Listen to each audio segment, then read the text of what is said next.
Judy? Judy? We're ready to start. Yes. Right the doors. Right then. Jerry? Yes, dear. We're ready to go. Ready now. Flying. Close your door, please. No, you've got a bang. Oh, sorry.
King had more affected the Duke of Albany than Cornwall. It did always appear so to us. But now, in the division of the kingdom, it appears not which of the dukes he values most. Qualities are so weighed that curiosity neither can make choice of others, moiety. This your son, my lord? His breeding, sir, has been of my charge. I have so often blushed to acknowledge him that now I am raised to it. I cannot conceive you. Sir, this young fellow's mother could. Whereupon she grew round-wombed and had indeed, sir, a son for her cradle, ere she had a husband for her bed. Do you smell of it? I would not wish the fault undone, the issue of it being so proper. But I have a son, sir, by order of law, some year elder than this, who yet is no dearer in my account. Though this knave came something saucily to the world before he was sent for, yet was his mother fair. There was good sport at his making, and the whoreson must be acknowledged. Do you know this noble gentleman, Edmund? No, my lord. My Lord of Kent. Remember him hereafter as my honourable friend. My services to your lordship. I must love you and sue to know you better. Sir, I shall study deserving. He hath been out 9 years, and away he shall again. King is coming.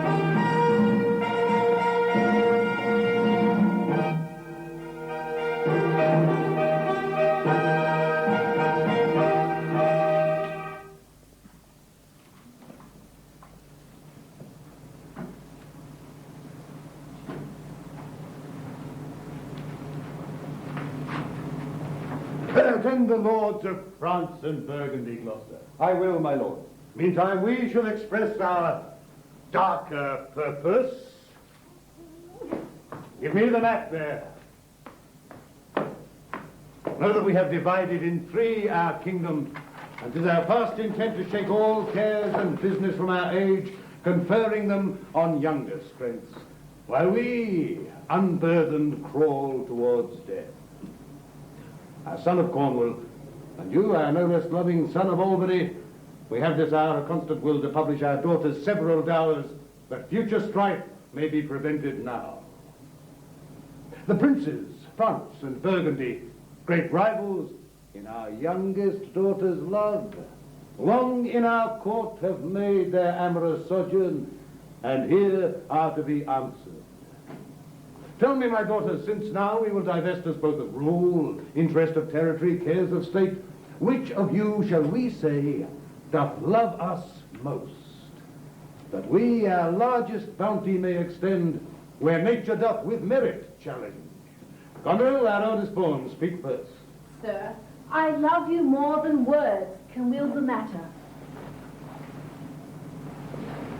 Dearer than eyesight, space, liberty, beyond what can be valued, rich or rare, no less than life, grace, health, beauty, honor, as much as child e'er loved or father found, a love that makes breath poor and speech unable.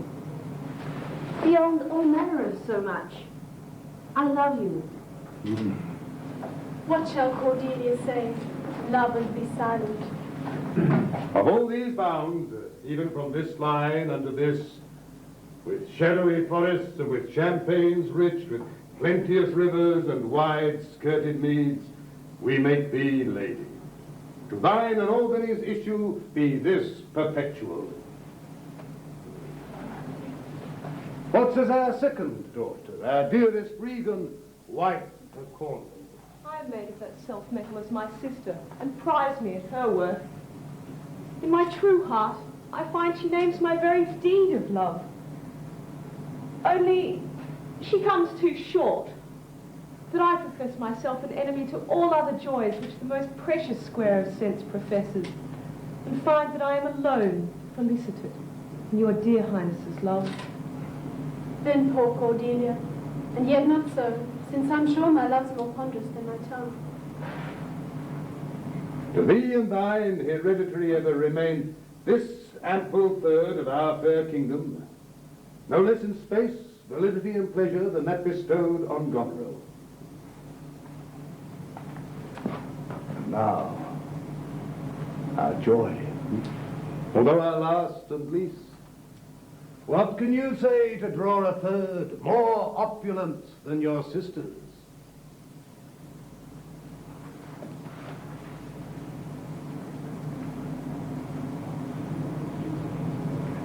Speak. Nothing, my lord.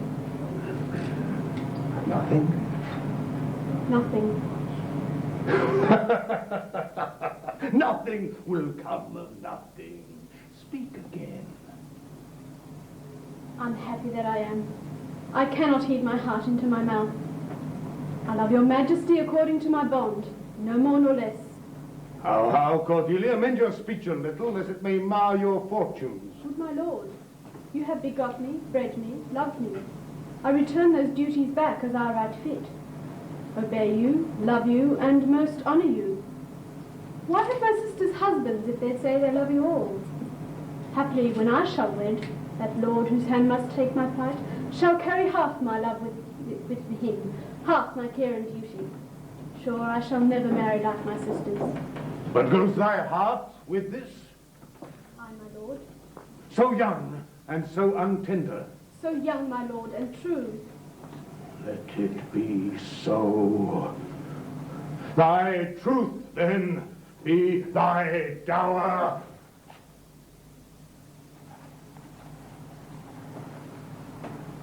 For by the sacred radiance of the sun, the mysteries of Hecate and the night, by all the operation of the orbs from whom we do exist and cease to be, Here I disclaim all my paternal care, propinquity and property of blood, and as a stranger to my heart and me hold thee from this forever. My liege. Peace, Kent. Come not between the dragon and his wrath. I loved her most, and thought to set my rest on her kind nursery. Hence and avoid my sight. Oh, be my grave, my peace, as here I give her father's heart from her. Call France. Who stirs? Call Burgundy. Cornwall and Albany. With my 2 daughters' dowers digest the 3rd. Let pride, which she calls plainness, marry her. I do invest you jointly with my power. I'll soak my monthly course with reservation of 100 knights by you to be sustained, till our abode make with you by due terms. Only we shall retain the name and all the addition to a king. The sway, revenue, execution of the rest, beloved sons, be yours, which to confirm, this coronet part between you. Royal Lear, whom I've ever honoured as my king, loved as my father, as my master. The bow is bent and drawn. Make from the shaft. For rather than the shaft invade the region of my heart. Be Kent unmannerly when Lear is mad. What wouldst thou do, old man? Reserve thy state. In thy best consideration, my life, my judgment, thy youngest daughter does not love thee least. Kent, on thy life, no more. Life I never hope as a pawn to wage against thine enemies, nor fear to lose it, thy safety being the motive. Out of my sight. See better, Lear. Ah, by Apollo. Apollo, king, thou swearest thy gods in vain. Oh, battle! Miscreant! Sir, fulfill thy position in the fever score and the foul disease. Revoke thy gift, for whilst I can still bend clamour from my throat, I tell thee, thou dost evil. Hear me, recreant. On thine allegiance, hear me. 5 days we do allot thee for provision to shield thee from disasters of the world, and on the 6th to turn thy hated back upon our kingdom. If on the 10th day following thy banished trunk be found in our dominions, the moment is thy death. Away, this shall not be revoked. And fare thee well, king, since thus thou wilt appear. Freedom is hence, banishment is here. The gods to their dear shelter take thee, mate, that justly thinkest and hath must right be said. And your large speeches may your deeds approve, that good effects may spring from words of love. Kent, O princes, bids you adieu. He'll shape his old course in a country new.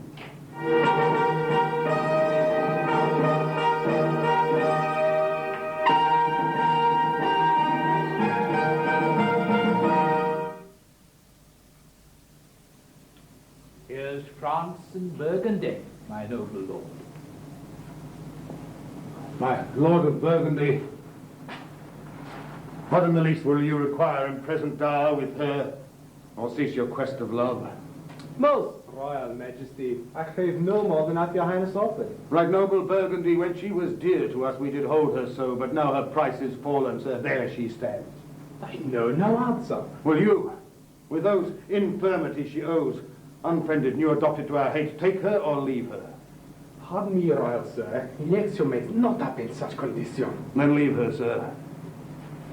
For you, great king, I would not from your love make such a straight a match you where I hate.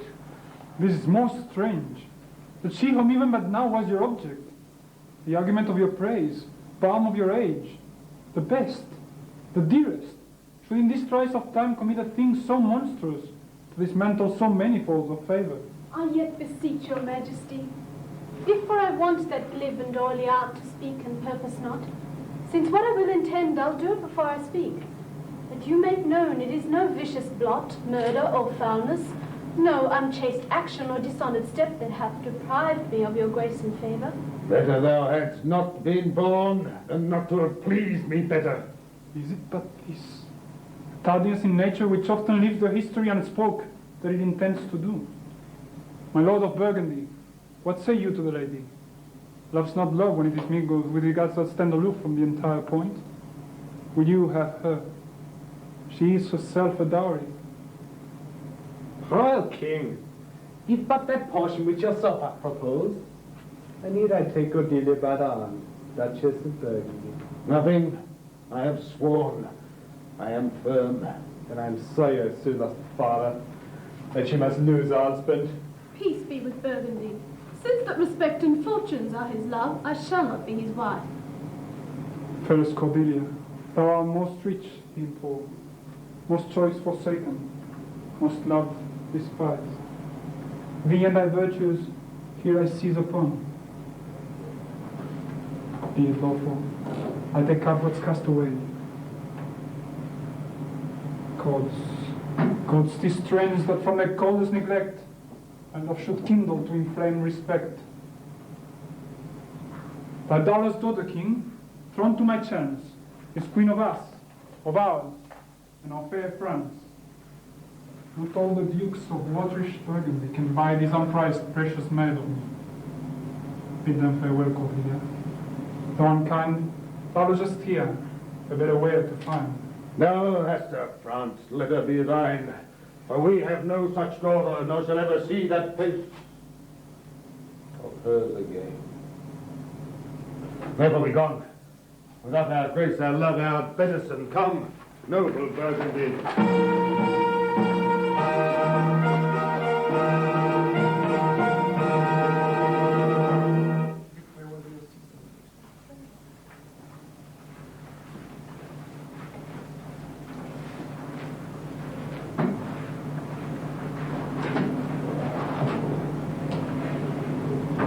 The jewels of our father. With washed eyes, Cordelia leads you. I know you what you are, and like a sister am most loath to call your faults as they are named. Love well our father. To your professed bosoms I commit him. But yet, alas, stood I within his grace, I would prefer him to a better place. So farewell to you both. Come on, fair Cordelia. Ascribe not us our duty. Let your study be to content your lord. Sister, it is not little I have to say what most nearly appertains to us both. I think our father will hence tonight. That's most certain, and with you. Next month with us. You see how full of changes his age is. He always loved our sister most. And with what poor judgment he has now cast her off, appears too grossly. 'Tis the infirmity of his age, yet he hath ever but slenderly known himself. The best and soundest of his time has been but rash.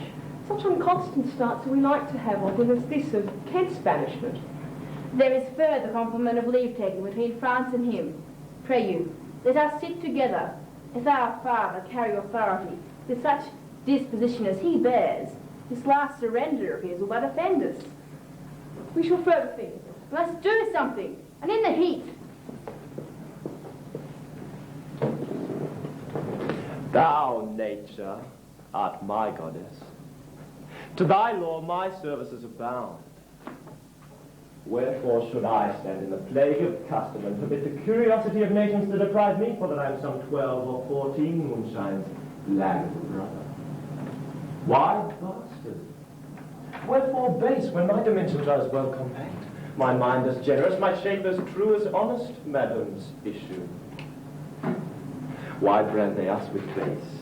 Baseness vastly between the lusty stealth of nature take more fierce quality and composition than that of in a dull, stale, tired bed, come to the creating a whole tribe of fops between asleep and awake.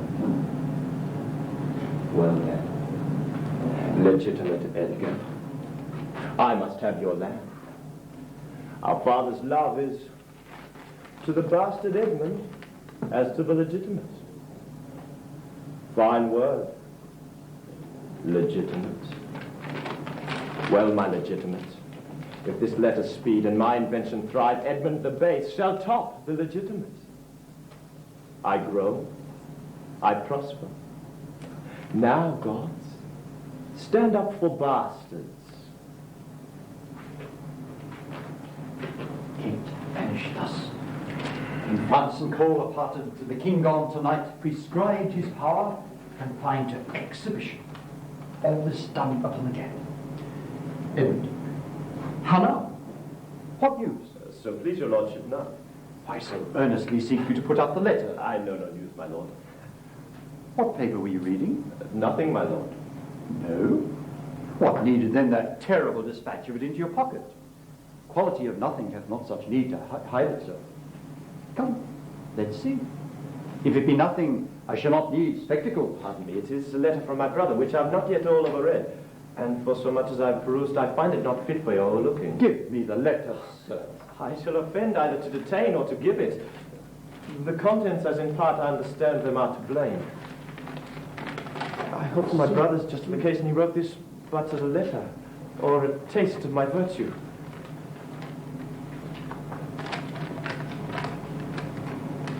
Reverence of age, as you have seen the best of our time. Have not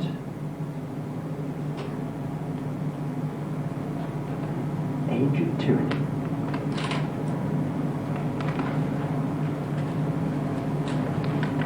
If you will my son Edgar, have you a hand to write this? A heart and brain to breathe it in? When came you to this? Who brought it? It was not brought me, my lord. There's the cunning of it. I found it thrown in the casement of my closet. You know the character to be your brother's? If the matter were good, my lord, I dare swear to his. But in respect of that, I fain think it were not. It is his. It is his hand, my lord. But I hope his heart is not in the contents. Has he never before sounded you in this business? Never, my lord. But I have often heard him maintain it to be fit that sons at perfect age and fathers declined, the father should be as ward to the son, and the son manage his revenue. Unnatural. Go, sir, seek him. I'll apprehend him. Where is he? I don't know well, my lord. If you would suspend your indignation against my brother till he can derive from him some better testimony of his intent, I dare pawn down my life here, but with this as a taste of my virtue, to know the presence of danger. Think you so? If your honour judge it meet, I will place you where you shall hear us confer of this. And by an auricular assurance you shall have your satisfaction, this no later than the very evening. Cannot be such a monster. Edmund, seek him out. Winding into him, I pray you. Frame the business after your own wisdom. I will seek him so presently. Convey the business as I find means, and acquaint you with all. These late eclipses in the sun and moon portend no good to us. Though the wisdom of nature can reason it thus and thus, yet nature finds itself scourged by the sequent effects. Love cools, friendship falls off, brothers divide. In cities mutinies, countries discord, in palaces treason. And the bond cracked twixt son and father. This villain of mine comes under the prediction. Their son against father. The king falls from bias of nature, this father against child. We have seen the best of our time. Find out this villain, Edmund. Shall lose thee nothing. Do it carefully. And the noble and true-hearted Kate banished his offence honesty. This is the excellent foppery of the world, that when we are sick in fortune, often the surface of our own behaviour, we make guilty of our disasters the sun, the moon, and the stars, as if we were fools by heavenly compulsion, knaves, thieves, and traitors by spherical grumblings, drunkards, liars, and adulterers by an enforced obedience of planetary influence, and all the weary of Lynn by a divine thrusting on, an admirable evasion of whoremaster man to lay his goatish disposition on the charge of a star. My father compounded with my mother under the dragon's tail, so that it follows I am rough and lecherous. I should have been that I am, had the maidenliest star in the firmament twinkled on my bastardizing. He comes like the catastrophe of the old comedy. My cue is villainous melancholy, with a sigh like Tom of Bedlam. Oh, these eclipses do portend these divisions. Batholomeusz. How now, Brother Edmund? What serious contemplation are you in? I'm thinking, brother, of a prediction I made this other day. What should follow these eclipses? What, do you busy yourself with that? I promise you the effects he writes of succeed unhappily. When saw you my father last? The night gone by? Spake you with him? Aye, 2 hours together. Parted you in good terms? Found you no displeasure in him by word nor countenance? None at all. Bethink yourself wherein you may have offended him.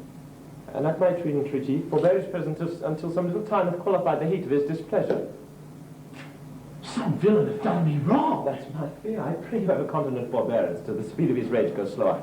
As I say, retire with me to my lodging, from whence I'll fitly bring you to hear my lord speak. There you go, take my key.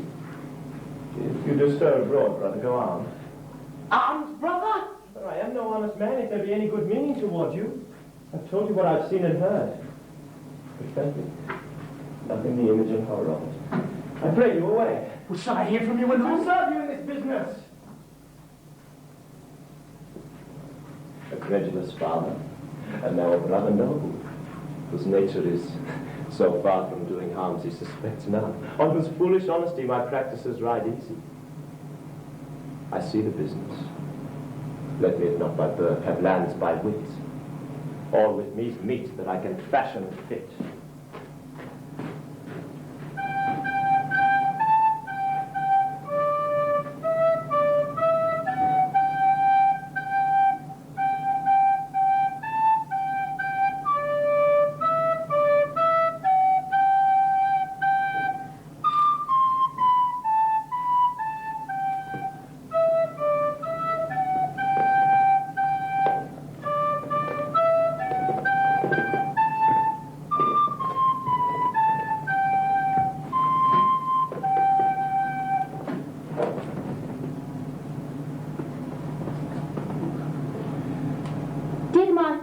Strike my gentleman for chiding of his fool? Aye, madam. Oh, by day and night he wrongs me. Every hour he flashes into one gross crime or another that sets us all at odds. I'll not endure it. His nights grow riotous, and himself upbraids on every trifle. When he returns from hunting, I will not speak with him. Say I am sick. If you come slack with former services, you shall do well. The fault of it, I'll answer. It's coming, madam.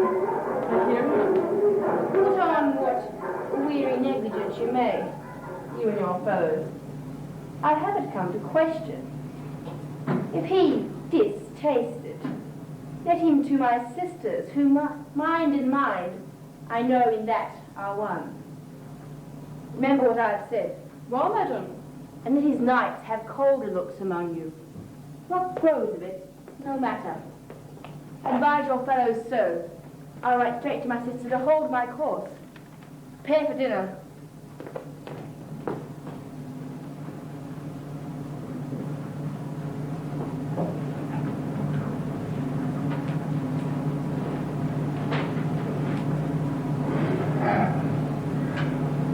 As well I other accents borrow that will my speech diffuse. My good intent may carry through to that full issue for which I had raised this lightness. Ah, banished Kent, thou canst serve without a stand condemned. Thy master, whom thou lovest, will find thee full of labours.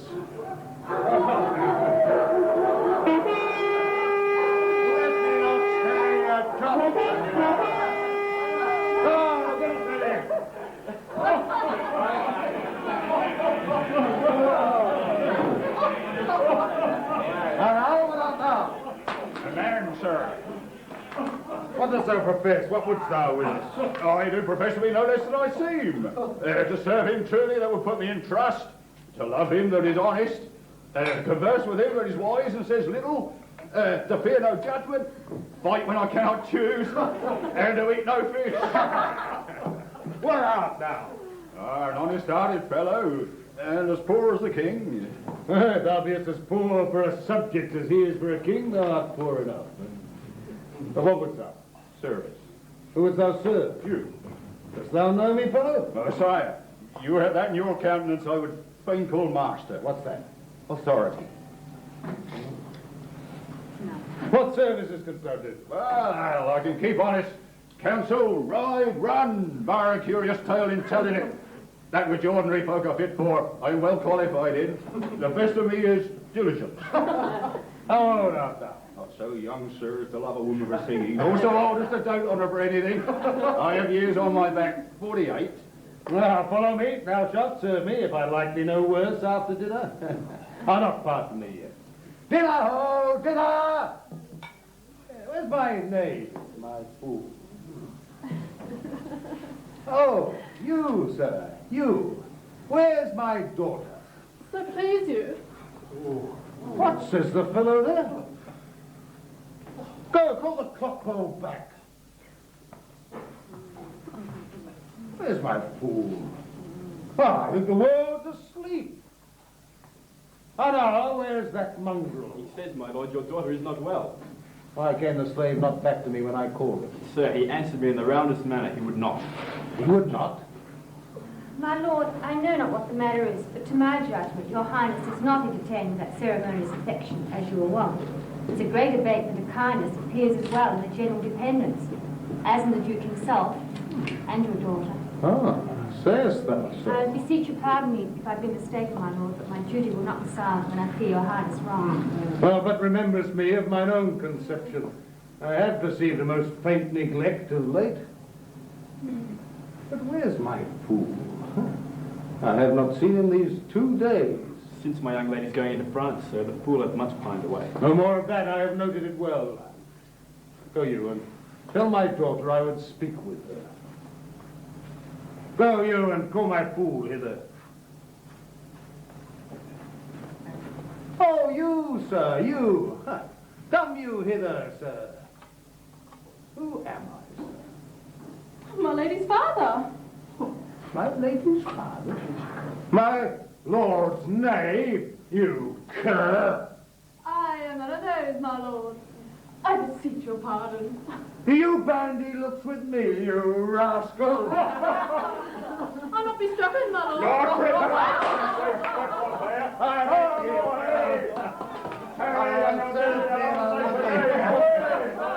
Ah, my friendly knave, I thank thee this. Earnest of thy service. Let me hire him too. Here's my coxcomb. How now, my pretty knave? How dost thou? You had best take my coxcomb. Why, my boy? Why, for taking one's part that's out of favour. Nay, thou canst smile as the wind sits, thou catch cold shortly. There, take my coxcomb. Why, this fella here had banished 2 on his daughters, and did a 3rd a blessing against his will. If thou followest him, thou needst wear my coxcomb. How now, nuncle? Would I had 2 daughters and 2 coxcombs? Why, my boy? If I gave them all my living, I'd keep the coxcombs myself. There's mine, big enough for my daughters. Take heed, sir. The whip. Ooh! Shoot the dog bust to kennel. He mustn't be whipped out when the lady Brack may stand by the fire and stink. No, a bitter fool. Dost thou know the difference, my boy, between a bitter fool and a sweet one? No, lad, teach me. Sarah, give me an egg and I'll give thee 2 crowns. What 2 crowns will they be? Why, after I've cut the egg in the middle and eat up the meat, the 2 crowns of the egg. When thou clovedst thy crown in the middle and gavest away both pairings, thou barest thine ass on my back over the dirt. Thou hadst little wit in thy gold crown when thou gavest thy golden one away. If I speak like myself in this, let him be whipped that first finds it so. Fools had ne'er less grace in a year, for wise men have grown foppish, and know not what their wits to wear, their manners are so apish. When were you wont to be so full of song, sirrah? I have used it, nuncle, ere since thou made thy daughters thy mothers, for whence thou gave them the stick, and pulled down thine own breeches. Then they for sudden joy did weep, and I for sorrow song.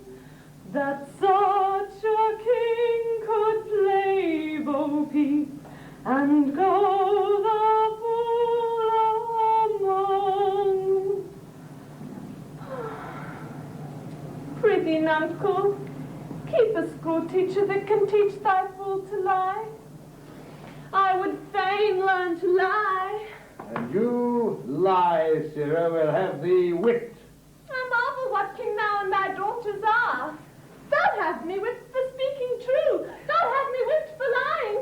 And sometimes I'm whipped for holding my peace. I'd rather be any kind of thing than a fool. And yet, I'd not be thee, uncle.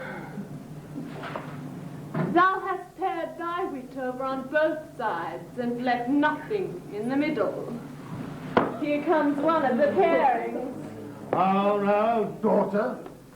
What makes that frontlet on her? You're too much of late in a frown. Thou wast a pretty fellow once when thou hadst no need to care for her frowning. Now thou art an O without a figure. I am better than thee. I am a fool. Thou art nothing. Yes, forsooth, I will hold my tongue, so your face bids me, though you say nothing.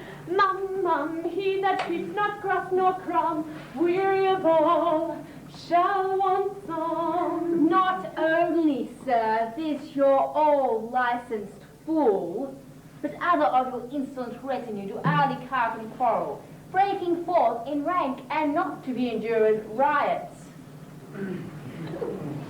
Sir, I had thought, by making myself well known unto you, to have found a safe redress, but now grow fearful by what yourself too late have spoken done.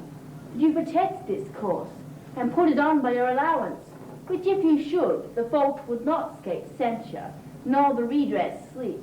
For you know, uncle, the hedge sparrow fed the cuckoo so long that it had its head bit off by its young. So out went the candle, and we were left darkling.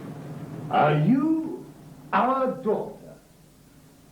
I would you would make use of your good wisdom, whereof I know you are fraught, and put away these dispositions which of late transport you from what you rightly are. May not an ass know when the cart draws the horse? Doug, I love thee. Does any here know me? Who is it that can tell me who I am? Lear's shadow.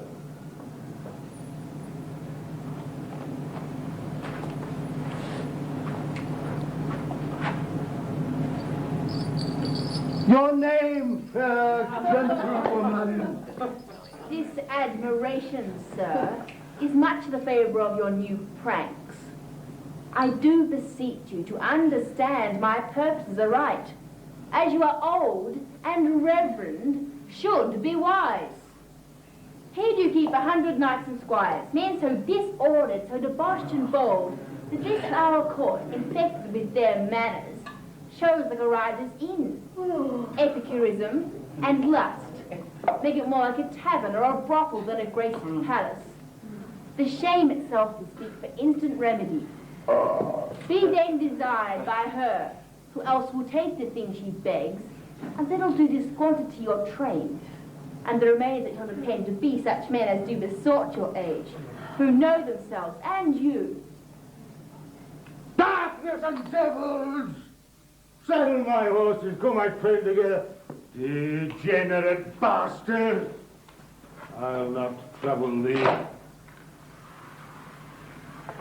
Yet have I left a daughter. You strike my people, and your disordered rabble make servants of their betters. Woe that repents too late. Well, is it your will? Speak, sir. Prepare my horses. Pray, sir, be patient. Detested cunt! Thou liest. My train are men of choice and rarest parts. Oh, most small fault. How ugly didst thou in Cordelia show? Drew from my heart all love and added to the gall. Oh, Lear, Lear, Lear, beat at this gate that let thy folly in and thy dear judgment out. Go, go, my people. My lord, I am guiltless, as I'm ignorant of what hath moved you. Ah, it may be so, my lord. Here, nature, here. Dear goddess, here. Suspend thy purpose if thou didst intend to make this creature fruitful. Into her womb convey sterility. Dry up in her the organs of increase, and from her derogate body never spring a babe to honor her. If she must teem, create her child of spleen, and let it live to be a thwart, disnatured torment to her. Let it stamp wrinkles in her brow of youth, with cadent tears fret channels in her cheeks, turn all her mother's pains and benefits to laughter and contempt, that she may feel how sharper than a serpent's tooth it is to have a thankless child. Away, away. Gods that we adore, whereof comes this? Never afflict yourself to know more of it, but let his disposition have that scope his dotage gives it. What? 50 of my followers at a clap. Within a fortnight. What's the matter, sir? I'll tell thee. Life and death. I am ashamed that thou hast power to shake my manhood thus. Blast and fogs upon thee. The untented woundings of a father's curse pierce every sense about thee. Old, fond eyes, beweep this cause. I have plucked ye out. No. Let it be so. I have another daughter, who I am sure is kind and comfortable. When she shall hear this of thee, with her nails she'll flay thy wolvish visage. That thou shalt find that I resume the shape which thou dost think I have cast off forever. Do you mark that?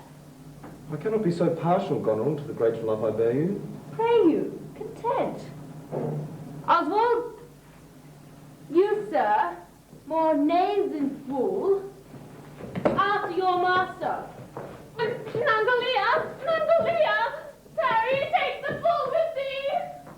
This man hath had good counsel. 100 knights? Oh, 'tis politic and safe to let him keep it point 100 knights. Yes, and on every dream, each buzz, each fancy, each complaint, dislike, he may guard his dotage with their powers and hold our lives at mercy. Oswald, I say. Well, you may fear too far. Safer than to trust too far. I know his heart. What he has uttered, I writ to my sister. If she sustained him and his 100 knights, then I have shown the unfitness. How now, Oswald? What? Have you writ to my sister? Aye, madam. Get you some company and away to horse. Inform her full of my particular fear, and there to add such reasons of your own as make a tactic more. Get you gone, and hasten your return. No, no, my lord. This milky gentleness and course of yours, though I condemn not, yet under pardon, you're much more touched for want of wisdom than praised for harmful mildness. How far your eyes may pierce, I cannot tell. Striving to better, oft we mar what's well. Nay, then. Well, well, in the event.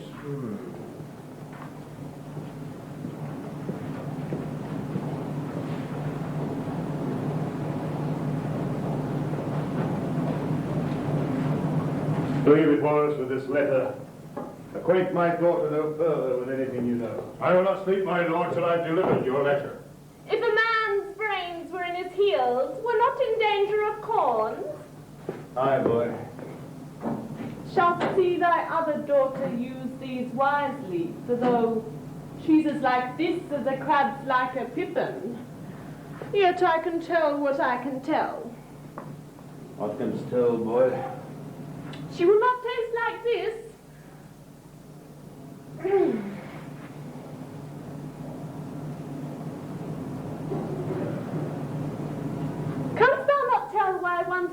stands in the middle of one's face?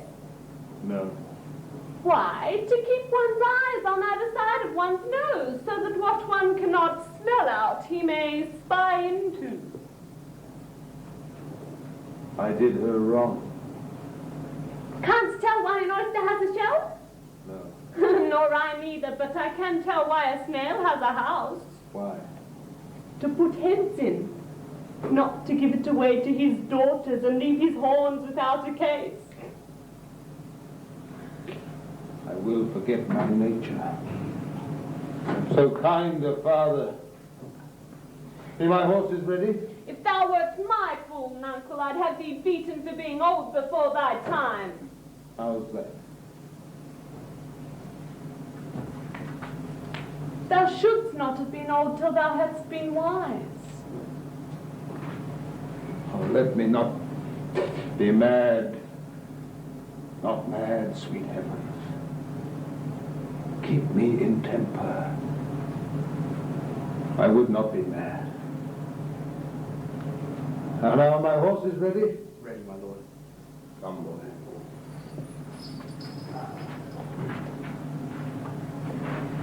She that's made now, and last at my departure, shall not be made long, unless things be cut shorter.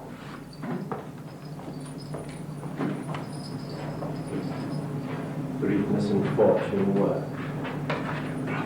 Brother, a word. Descend. Batholomeusz. Sir, fly, his face. Intelligence is given where you are hid. Have you not spoken against the Duke of Cornwall? He's coming hither in the night, in the haste. And Regan with him. Have you said nothing upon his part against the Duke of Albany? Advise yourself. I am sure of it, not a word.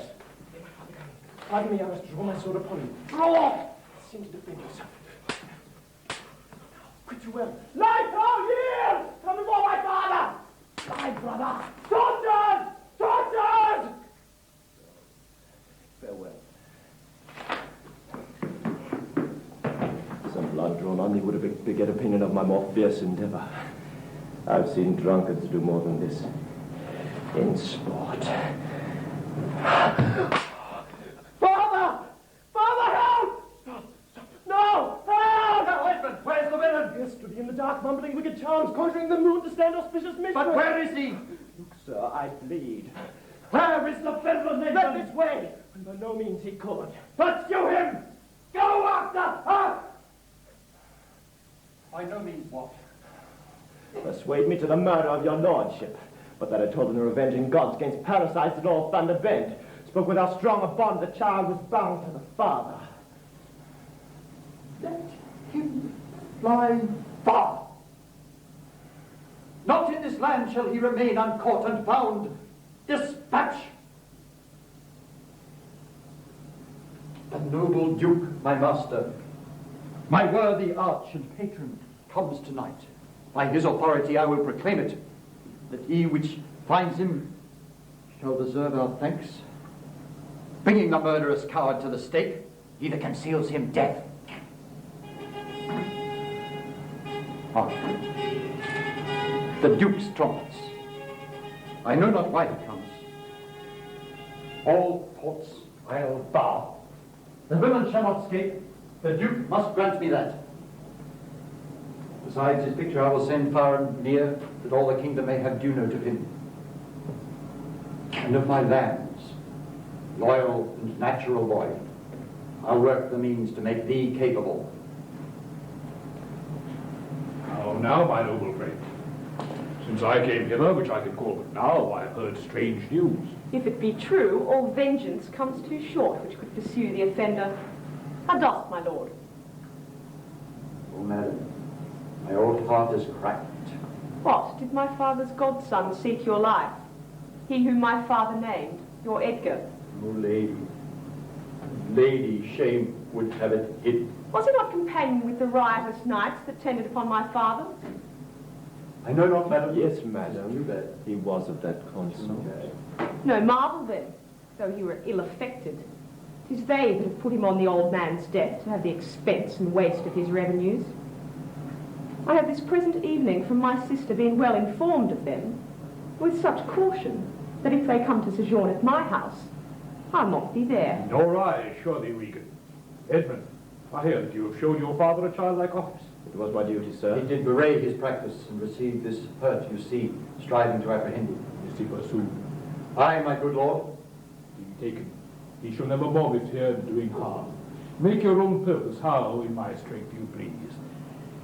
For you, Edmund, whose virtue and obedience doth this instant so much commend itself, you shall be ours. Natures of such deep trust we shall much need. You we first seize on. Sir, I shall serve you truly, however else. For him, I thank your grace. You know not why we come to visit you. Thus out of season, threading dark-eyed night occasions noble Gloucester, some prize, where we must have use of your advice. Our father he adrift, so hath our sister of differences which I best thought it fit to answer away from our home. Our good old friend, lay comforts to your bosom and bestow your needful counsel to our business, to crave the instant use. I serve you, madam. Your graces are right welcome.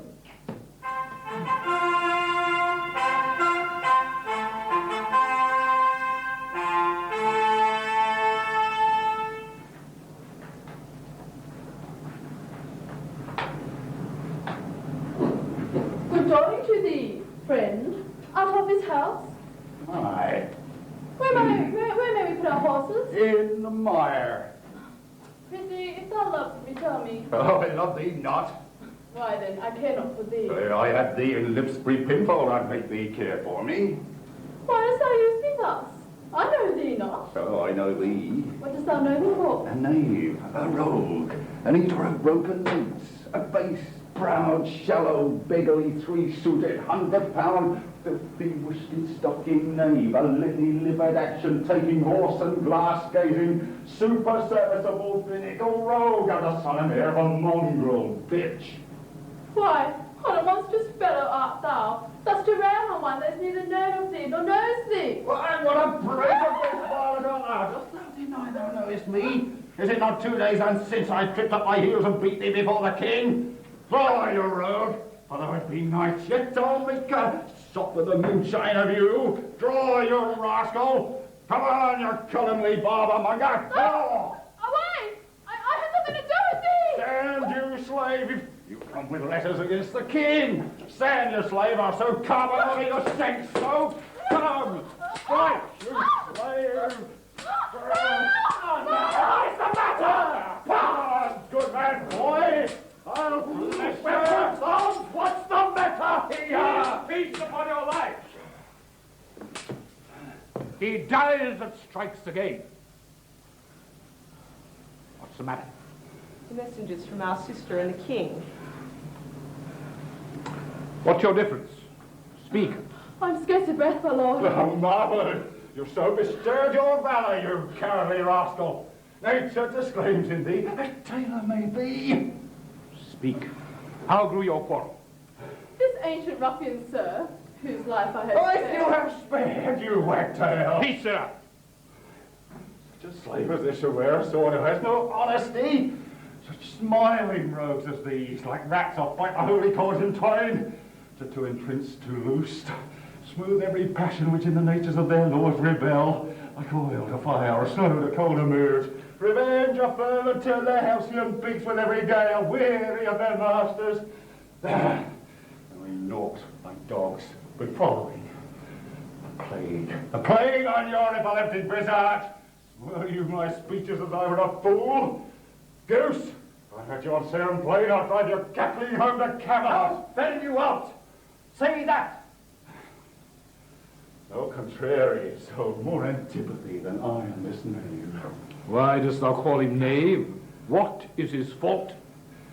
His countenance likes me not. No more perchance does mine, nor his, nor hers.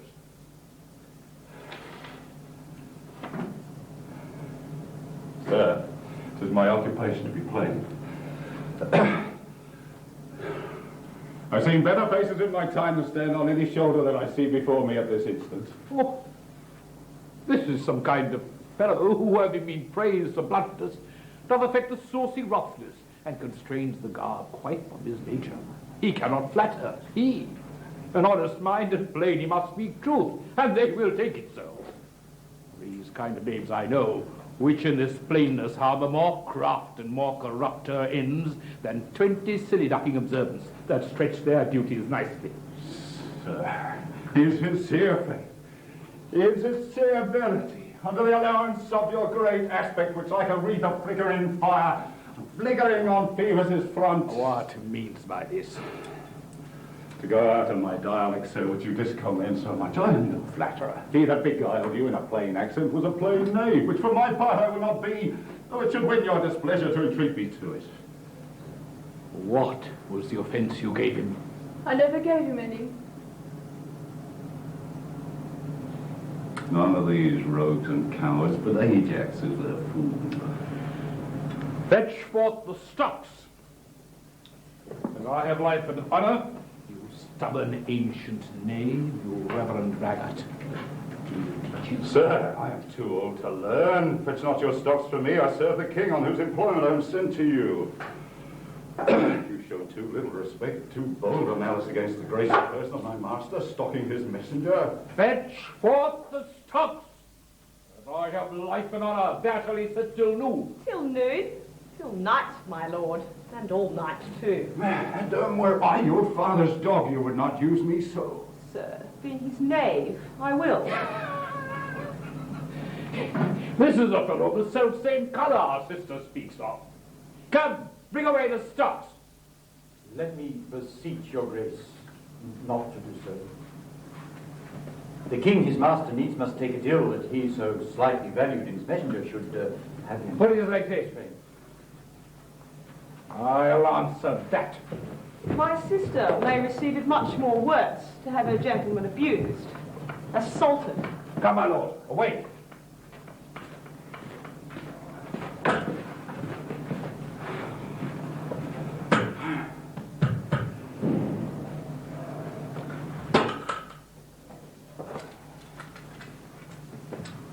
I'm sorry for thee, friend. Is the Duke's pleasure, his disposition, all the world well knows, will not be rubbed nor stopped. I'll entreat... Pray do not, sir. I watched and travelled hard. Sometime I'll sleep out, the rest I'll whistle. A good man's fortune may grow out at heels. Bid you good morrow. The Duke's to blame in this. Will be ill taken. Good king that must approve the common sore. Out of heaven's benediction comest to the warm sun. Approach, thou beacon, to this underglow, that by thy comfortable beams I may peruse this letter. I know 'tis from Cordelia. Nothing sees miracles but misery. Cordelia hath most fortunately been informed of my obscured course, and may find time from this enormous state to give losses their remedies. Always weary and overwatched. Take vantage, heavy eyes, not to behold this shameful lodging. Fortune, good night. Smile once more. Turn thy wheel.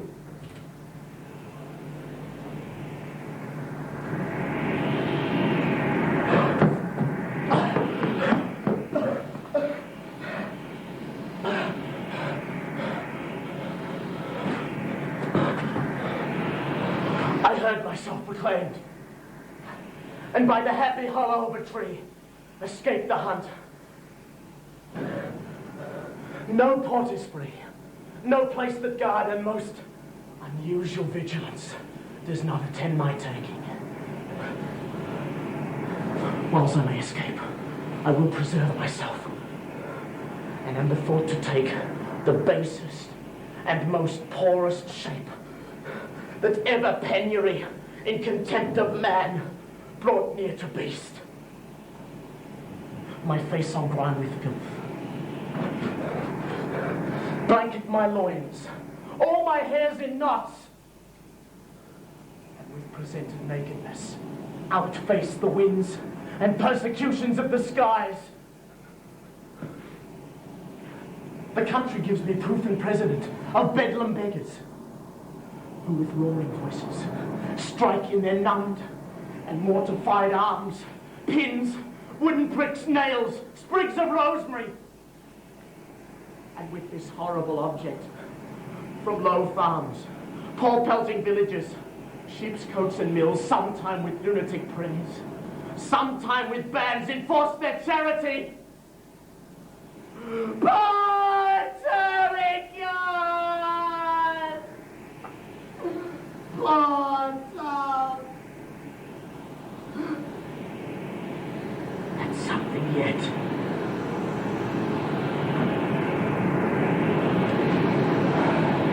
Edgar, I'm nothing, Anne.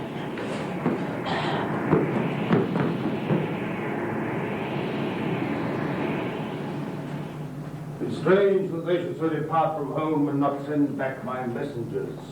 Hail to thee, good master. Makest thou this shame thy pastime? Oh, sire.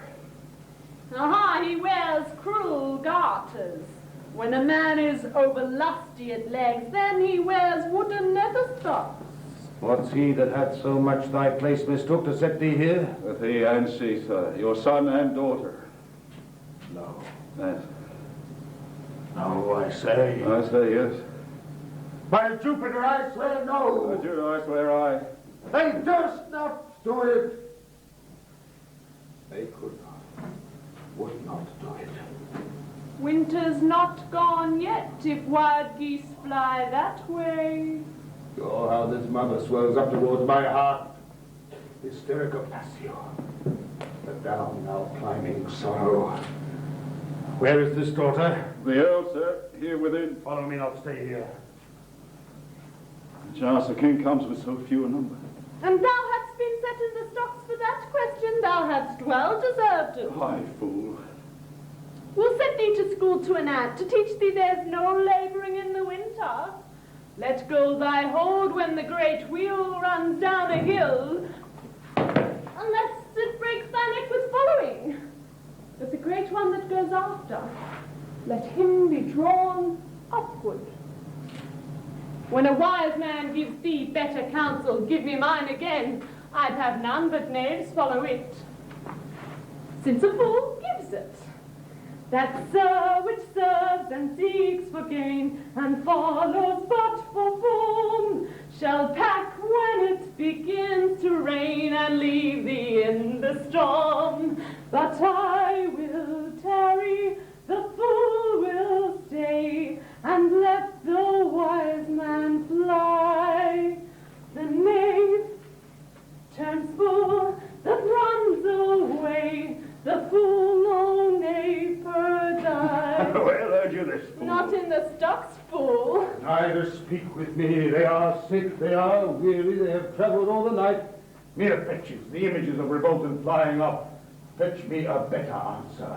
My dear lord, you know the fiery quality of the Duke, how unremovable and fixed he is in his own course. Vengeance, plague, confusion, death, fiery? What quality? Why, Gloucester, I speak with the Duke of Cornwall and his wife. Well, my good lord, I have informed them so. Informed them? Dost thou understand me, man? Aye, my good lord. The king would speak with Cornwall. The dear father would with his daughter speak. Are they informed of this? Breath and blood, fiery, the fiery Duke, or kill the hot Duke that... No. Not yet. Maybe he is not well. Infirmity doth still neglect all office whereto our health is bound. We are not ourselves when nature being oppressed commands the mind to suffer with the body. Death on my state! Wherefore should he sit here? This act persuades me that this remotion of the Duke and her is practice only. Oh, tell the Duke and his wife I'd speak with them, or at the chamber door I'll beat the drum till it cries sleep to death. I would have all well betwixt you. Only my heart, my rising heart, but down.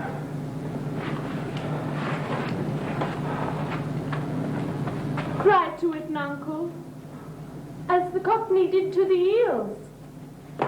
When she put them in the paste alive, she knocked him over the coxcombs with a stick and cried, "Down, wantons, down!" It was her brother that in pure kindness to his horses buttered his hay. Good morrow to you both. Hail, Your Grace. I'm glad to see Your Highness. Regan, I think you are. Oh. Are you free?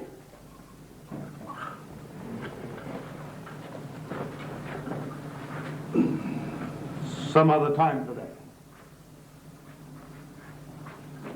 Beloved Regan, my sister's naught. Oh, Regan, she hath tied sharp-toothed unkindness like a vulture here. I can scarce speak to thee, doth not believe with our depraved equality. Oh, Regan. Pray you, sir, take patience. I hope you less know how to value her desert than she to scant her duty. Say, how is that? I cannot think my sister in the least would fail her obligation. If, sir, perchance she has restrained the riot of your followers, 'tis on such ground and to such wholesome end as clears her from all blame. And curses on her! Sir, you are old. Nature in you stands on the very verge of this confine. You should be ruled and led by some discretion that discerns your state better than you yourself. Therefore I pray you, to our sister you do make return. Say you have wronged her. Ask her forgiveness.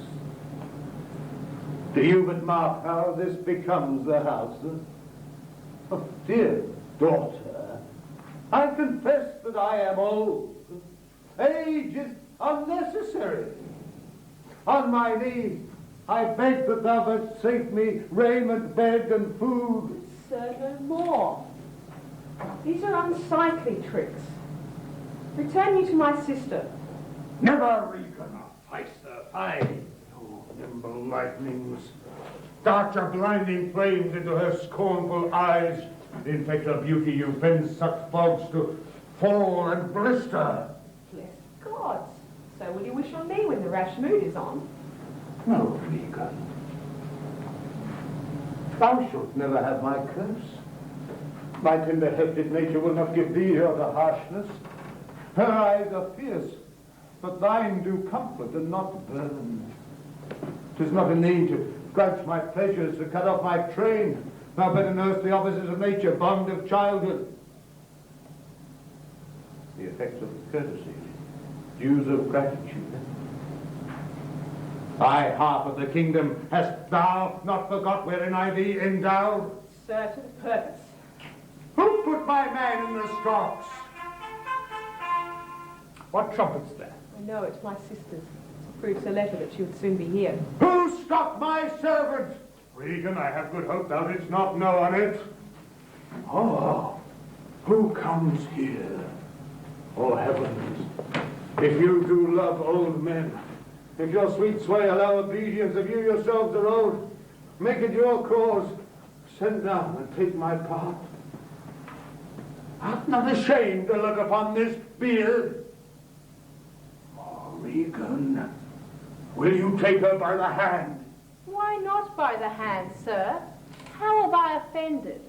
All's not offence that indiscretion finds and doth each turn so. Oh, sides, you are too tough. How came my man in the stocks? I set him there, sir. But his own disorders deserve much less advancement. Did you? I pray you, Father, being weak, seemed so. If till the expiration of your month you will return and sojourn with my sister, dismissing half your train, come then to me. I'm now from home and out of that provision which shall be needful for your entertainment. Return with her. And 50 men dismissed? No. Rather, I abjure all roofs and choose the wage against the enmity of the air.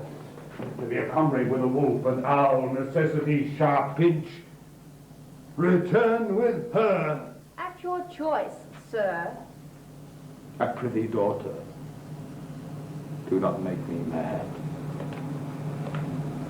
I'll not trouble thee, my child. Farewell. We'll no more meet, no more see one another. And yet thou art my flesh, my blood, my daughter. Now the disease that's in my flesh that I must needs call mine. Now on a boil, a plague sore, or embossed carbuncle in my corrupted blood. But I'll not chide thee. Mend when thou canst, be better at thy leisure. I can be patient. I can say, stay with Regan. I and my 100 knights. Not altogether so. I look for you not yet, nor am I provided for your fit welcome. Give ear, sir, to my sister. For those that mingle reason with your passion must be content to think you old. And so, but she knows what she does. Is this well spoken? I dare avouch it, sir. What, 50 followers? Is it not well? What should you need of more, yea, or so many? Sit that both charge and danger speak against so great a number. How in one house should many people under 2 commands hold amity? 'Tis hard, almost impossible. Why might you not, my lord, receive attendance from those that she calls servants, or from mine? Why not, my lord? If then they chance to slack ye, we could control them. If you will come to me, for now I spy a danger, I entreat you to bring but 5 and 20. To no more will I give place or notice. I gave you all. And in good time you gave it. But gave a reservation to be followed with such a number. What must I come to you with 5 and 20? Regan said you so. And speak again, my lord. No more with me. I'll go with thee. Thy 50 still doth double 5 and 20, and thou art twice her love. Hear me, my lord. What need you 5 and 20, 10 or 5? To follow in a house where twice so many have a command to tend you. What need 1? Oh, reason not the need. Our basest beggars are in the poorest things superfluous. Allow not nature more than nature needs. Man's life is cheap as beasts. Thou art a lady. If only to go warm were gorgeous wife, then nature needs not what thou gorgeous wearest, which scarcely keeps thee warm, but what true need.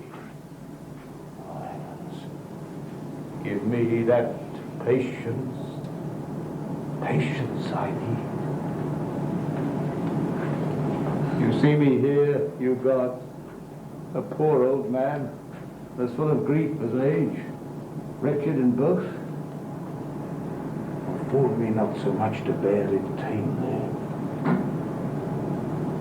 Oh, you unnatural hags! I will have such revenges on you both that all the world till I will do such things. What they are yet, I know not, but they shall be the terrors of the earth. You think I'll weep? I'll not weep. I have full cause of weeping. But this heart shall break into 100,000 flaws, or ere I weep. Fool! I shall go mad. Let us withdraw. It will be a storm. This house is little. The old man and his people cannot be well bestowed. His own blame hath put himself from rest, and must needs taste his folly. For his particular I'll receive him gladly, but not 1 follower. Where's my Lord of Gloucester? The king is in high rage. Where is he? He calls to horse. Will I know not whither? Where is he going? My lord, entreating by no means to stay. Alack, the night comes on, and the high winds do sorely ruffle. For many miles about, there's scarce a bush. sir, to wilful men the injuries that they themselves procure must be their schoolmasters. Shut up the doors. Shut up your doors, my lord. This is a wild night. My reading house as well.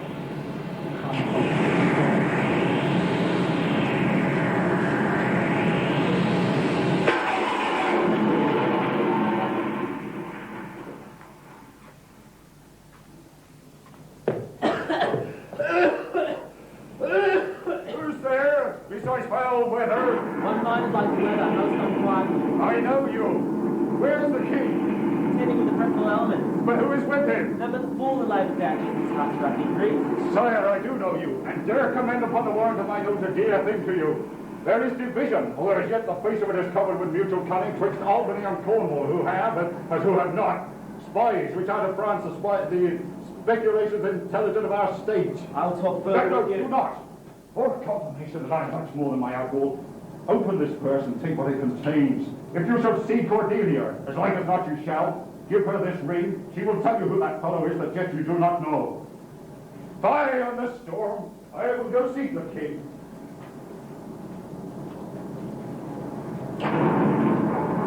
Oh, winds, and crack your cheeks. Rain, blow your cataracts and hurricanes. Shout in your French star steeples round the cocks. You sulphurous and thought-executing fires, horned couriers of oak-cleaving thunderbolts, singe my right head. All shaking thunder, strike flat the thick rotundity of the world, crack nature's molds, all germ and spill at once that makes him grateful man. Uncle, poured holy water in a dry place is better than this rainwater out of doors. Oh, Uncle Eve, ask thy daughter thy blessing. Here's a night that pities neither wise man nor fool. Rumble thy belly full, spit fire, spout rain. Rain, wind, thunder, fire are my daughters. I tax not you elements, with unkindness. I never gave you kingdom, called you children.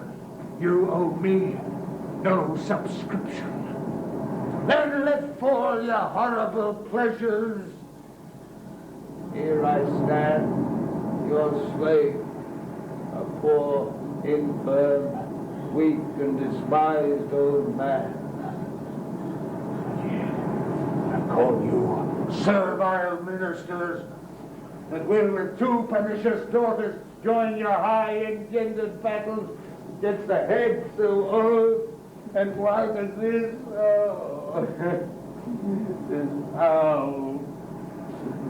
He that has house to put heads in has a good headpiece. The codpiece that will house, before the head has any, the head and he shall louse, so beggars marry many. The man that makes his toe, what he his heart should make, shall of the corn cry woe, and turn his face to wait. For there was never yet fair woman that she made mouths in a glass. Oh, I will be the pattern of all patience. I will say nothing. Who's there? Marry his grace and the codpiece, that's the wise man and the fool. Sir, are you here? Things at love night are not such nice as these. Let the great gods that keep this dreadful putter on our head find out their enemies now. Thou wretch, as within the undivulged crimes and swift of justice, picked up guilts, bribe your concealing continents, and cry these dreadful summoners grace. I am a man more sinned against than sinning. Exile bareheaded. Gracious, my lord, hard by here is a hovel that will lend you some friendship against the tempest. My wits begin to turn. Come on, my boy, I'll dust my wood. Not cold. I'm cold myself. Now, Bella, where's this straw? The art of our necessities is strange. It can make vile things precious. Come, you're hot. Oh, knave and fool. I have one part of my heart that's sorry yet for thee. He that has a little tiny wit with the hay-ho, the wind and the rain must make content his fortune fit. For the rain, it raineth every day. True, boy. Come, bring us to this hovel.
Desired their leave that I might pity him, that took away the use of mine own house, charged me on pain of perpetual displeasure neither to speak of him and treat for him, or any way sustain him.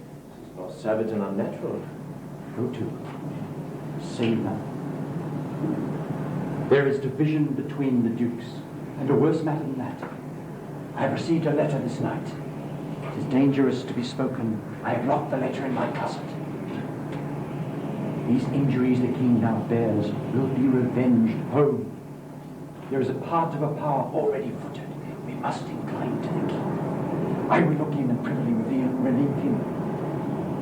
Go you, maintain talk with the duke, that my charity may not be perceived. If he asks for me, I am willing to go to bed. If I die for it, and no less is threatened to me, the king, my old master, must be relieved. There are strange things toward Edmund. Pray you, be careful. His courtesy forbid thee shall the Duke instantly know. And not that letter too. It seems a fair deserving, and must draw me that which my father loses. No less than all. The younger rises, when the old doth fall. Here's the place, my lord. Good my lord, enter. The tyranny of the overnight too rough for nature to endure. Leave me alone. Good my lord, enter. Break my heart. Rather break mine own. Good my lord, enter here. Thou thinkst as much that this contentious storm invades us to the skin. So 'tis to thee. And where the greater malady is fixed, the lesser is scarce felt. When the mind's free, the body is delicate. The tempest in my mind doth from my senses take all feeling else save what beats there. Filial ingratitude. On such a night to shut me out. Pour on! I will endure. On such a night as this. Goneril, your old kind father, whose frank heart gave all. That way Magnus lies. Let me shun that. No more of that. Good, my lord, enter here. Prithee, show in thyself, seek thine own ease.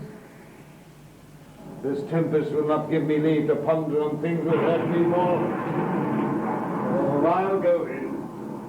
In, boy, go first, you houseless poverty. Hey, get thee in. I'll pray, and then I'll still.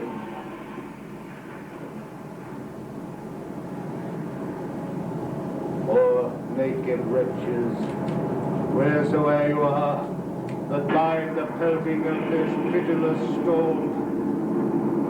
How shall your unfed sides and houseless heads, your looped and windowed raggedness, defend you against seasons such as these? Oh, I have taken too little care of this.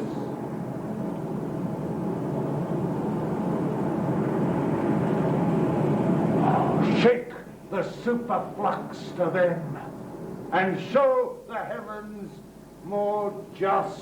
Fathom and a half! Fathom and a half! Come not here!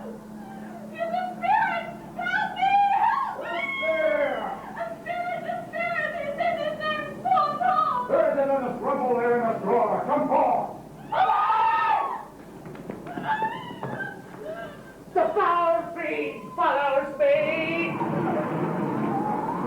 Hawthorne blows the cold wind. Go to thy cold bed and warm there. And thou give all to thy daughters. Cannot thou come to this? Who gives anything to poor Tom? Whom the foul fiend led through fire and flame, through sword and whirlpool, or bog and quagmire, made him proud of heart to ride on a bay-trotting horse over 4-inch bridges, to curse his own shadow for a traitor. Bless thy 5 wits, Tom's gold. Oh, do-dee-do-dee-do-dee-do. Bless thee from whirlwinds, star blasting and taking. Do poor Tom some charity, whom the foul fiend vexes.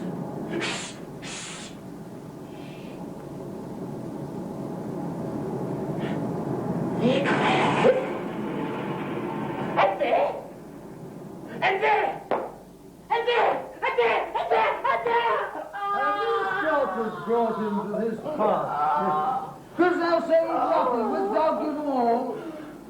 Nay, he reserves the blanket, else we'd all been shamed. Although the plagues are in the pendulous air hang fated old men's hoods. Light on thy daughter! Let our daughter, sire. Traitor, nothing could have subdued nature to such a lowness but its unkind daughters. This is the fashion. The discarded father should have thus little mercy on their flesh. Judicious punishment? Because this flesh begot those pelican daughters. Pillycock sat on Pillycock Hill. This cold night will turn us all to fools and madmen! Take heed of the foul fiend. Obey thy parents. Keep thy words justice. Drink not with man's sworn spouse. Set not thy sweetheart on proud array. Tom's cold!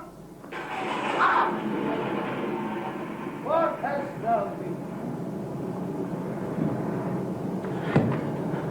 A serving man, proud in heart and mind, that curls my hair, or gloves in my cap. that served the lust of my mistress's heart did the act of darkness with her. Oh. One that slept in the contriving of lust and went to do it. Oh, I loved I dearly, die steely, and in women out-paramored the Turk. False of heart, light of ear, bloody of hand, hogging slow, fox instead. Wolf in greed, dog in madness, lion, pride. Let not the creaking of shoes, nor the rustling of silks betray thy poor heart to woman. Keep thy foot out of brothels, thy hand out of plackets, thy pen from lenders' books, and defy the foul fiend.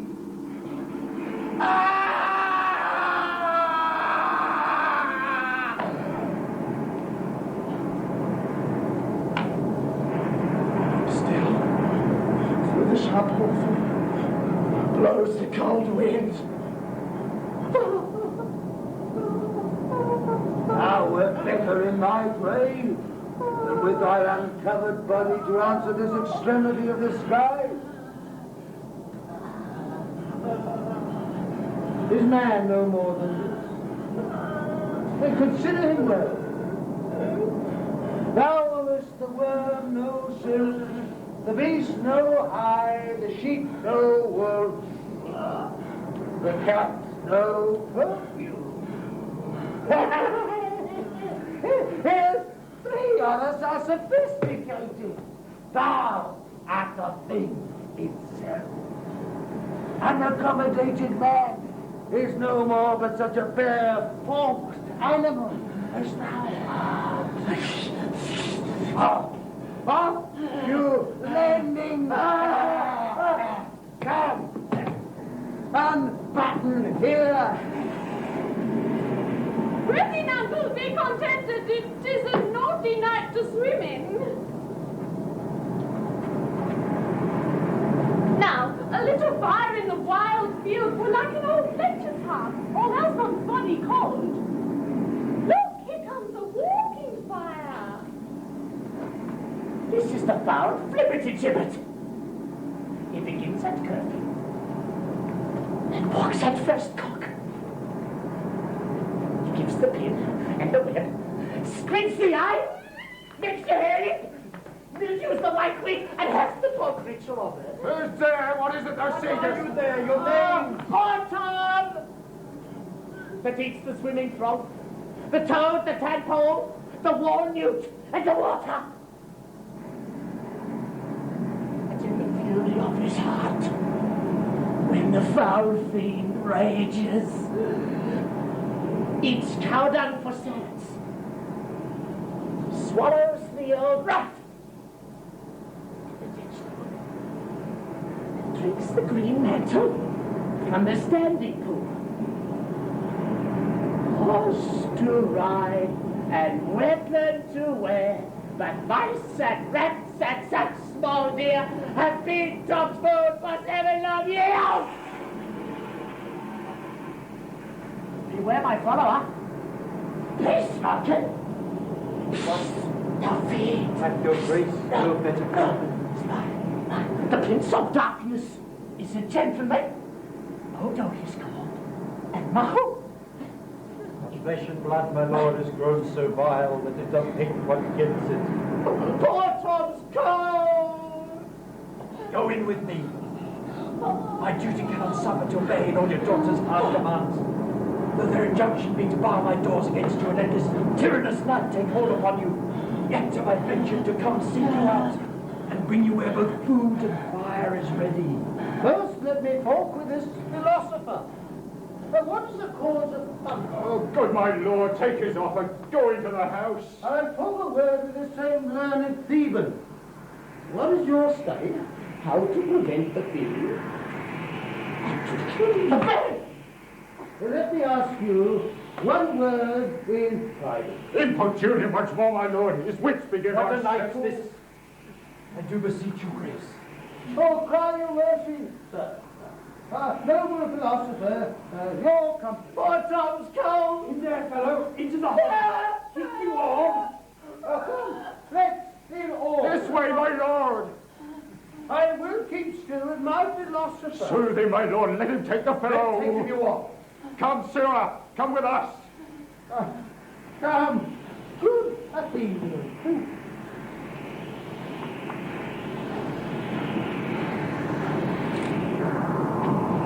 Child Roland to the dark tower came. His word was still, Fee, Fo, Fum.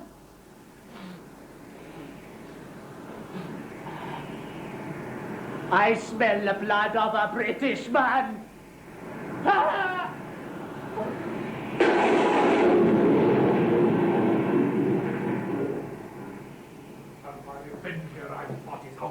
My lord, I may be sent. But nature thus gives way to loyalty. Something fears me to think of it. I now perceive it was not altogether your brother's evil disposition made him seek his death, but a provoking merit set to work by a reprovable madness in himself. How malicious is my fortune. But I must repent to be just. This is the letter which he spoke of, which approves him an intelligent party to the advantages of France. Oh, that this treason or not I the detector. Go with me to the Duchess. True or false, this has made the Earl of Gloucester. Seek out where my father is.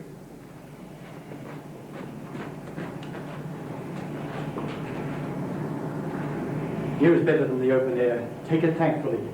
I'll piece out the comfort with what addition I can. I'll be not long from you. And the power of his wits have given way to his impatience. The gods reward your kindness.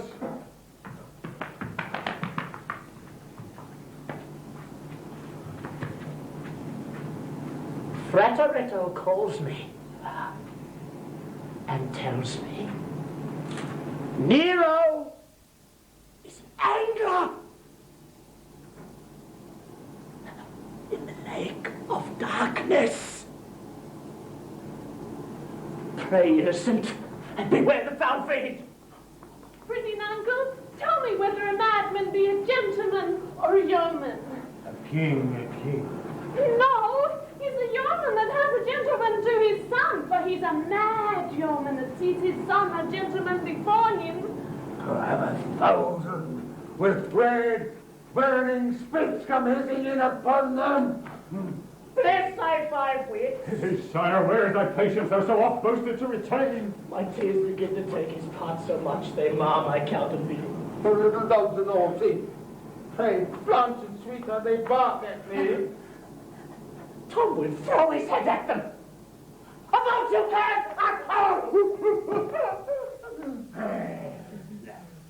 Let them anathemize Regan.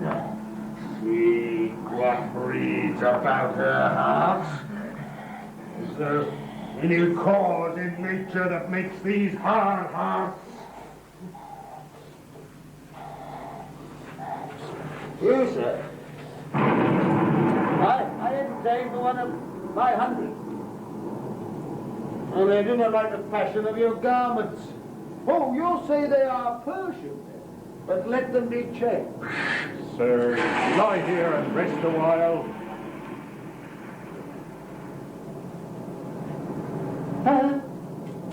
Make no noise.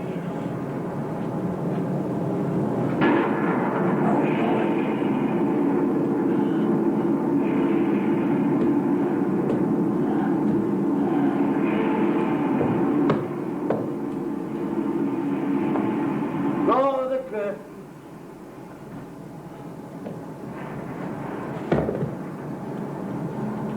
So,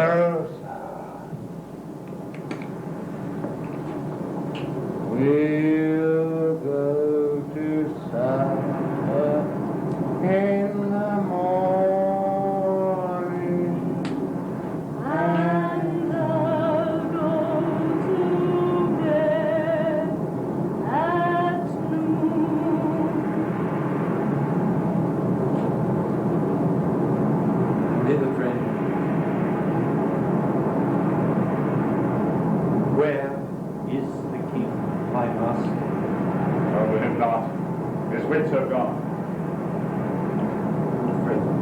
I prithee take him in thy arms.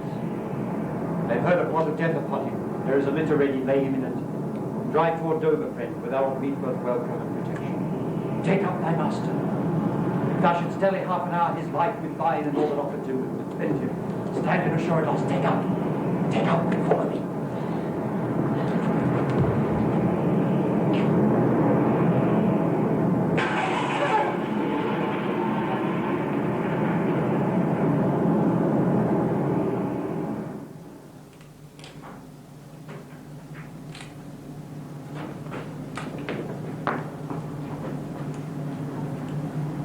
House lights. We'll have a brief interval of 10 minutes.